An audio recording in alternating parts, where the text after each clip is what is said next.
नमस्कार दोस्तों, आज है 26 मार्च 2026 दिन वीरवार। देखिए आज की टॉप 25 ब्रेकिंग न्यूज दिल्ली की हलचल से लेकर बिहार यूपी की राजनीति तक।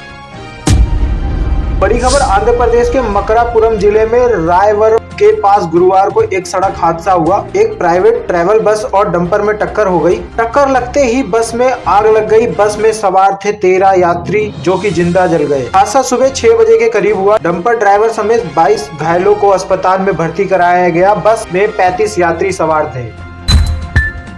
अगली खबर दिल्ली से, दिल्ली विधानसभा में दूसरा बम धमकी ईमेल आया। बजट सत्र के दौरान फिर बम की धमकी मिली। 16 RDX का दावा हुआ, जांच में फर्जी निकला। सुरक्षा एजेंसियां सक्रिय हुआ।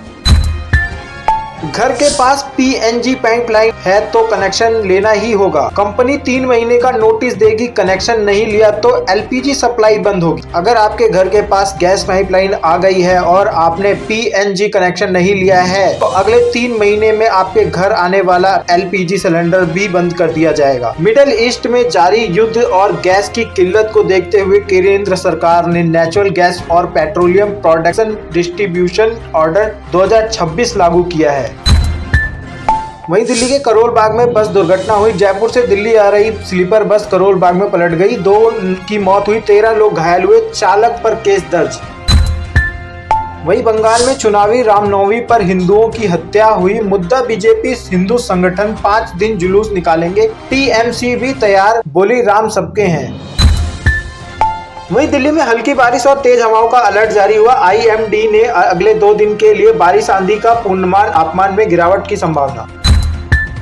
वहीं भारत की राजधानी दिल्ली में पहला इंटरनेशनल फिल्म फेस्टिवल शुरू हुआ। भारत मंडपम में शुरू, CM रेखा गुप्ता ने उद्घाटन किया।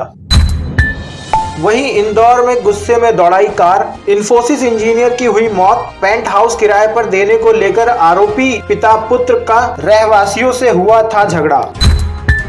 वहीं बांग्लादेश में बस नदी में गिरी, 26 की हुई मौत, 6 लोगों की जान बचाई। बस को बड़ी नाव में चढ़ाते वक्त हुआ ये हादसा।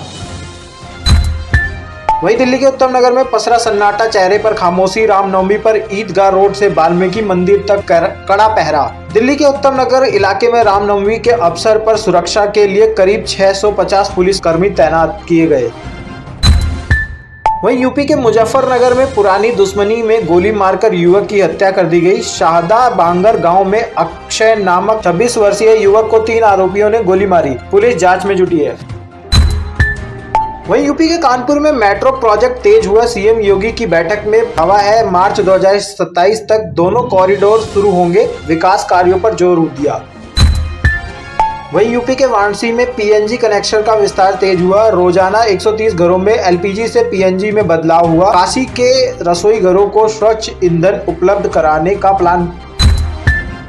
वहीं यूपी के आगरा में 8 वर्षीय बच्ची की हत्या, लापता बच्ची का शव किराएदार के कमरे से आटे के ड्रम में मिला। परिवार ने हंगामा किया।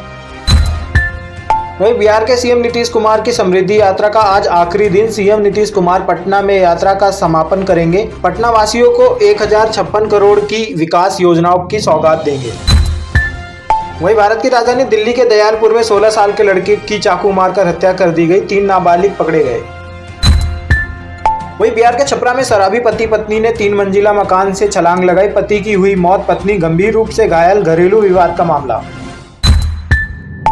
वहीं गुरुग्राम के मर्डर वाली पत्नी जिंदा मिली। कौशाम्बी यूपी के राजू तिवारी की पत्नी अंकिता मानेसर में प्रेमी के साथ रहते पकड़ी गई। पति 2 महीने जेल में रहा, अब रिहा हुआ। फर्जी केस में परिवार पर FIR।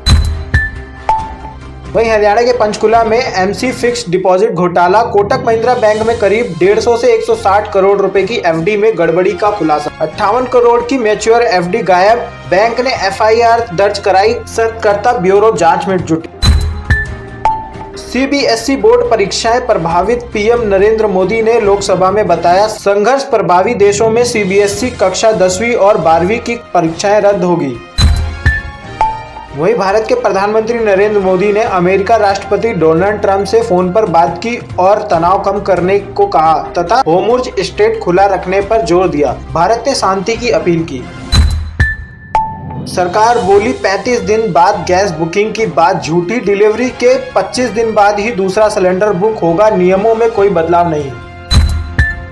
वहीं पंजाब हरियाणा की राजधानी चंडीगढ़ में नशे में धुत डिलीवरी बॉय का वीडियो सामने आया। उसे नशा इस कदर चढ़ा कि वह एक कदम भी आगे नहीं बढ़ पा रहा था। सड़क किनारे एक जगह करीब 2.5 घंटे तक खड़ा रहा। उसकी आंखें बंद थी, मुंह में बीड़ी थी, लेकिन वह लाइटर तक नहीं जला पा रहा था। वहीं केदारनाथ बद्रीनाथ में बिना लिमिट के होंगे दर्शन। पुरोहितों के विरोध पर हटी कैंपिंग। सीएम धामी बोले किसी को नहीं रोका जाएगा। चारधाम यात्रा शुरू होने से ठीक पहले उत्तराखंड सरकार ने कैंपिंग यानी रोजाना श्रद्धालुओं की संख्या तय करने की व्यवस्था खत्म कर दी गई है। मुख्यमंत्री पुष्कर सिंह धामी ने साफ कहा है, अब किसी भी श्रद्धालु को दर्शन से नहीं रोका जाएगा, चाहे कितनी भी संख्या हो। वहीं युद्ध के बीच सोना 6,000 बढ़कर 1,46,000 लाख पहुंचा। चांदी भी 10,000 महंगी हुई। और इसी के साथ हेडलाइन समाप्त। इसी तरह की न्यूज़ देखने के लिए चैनल को लाइक करें, सब्सक्राइब करें, शेयर करें। जय हिंद।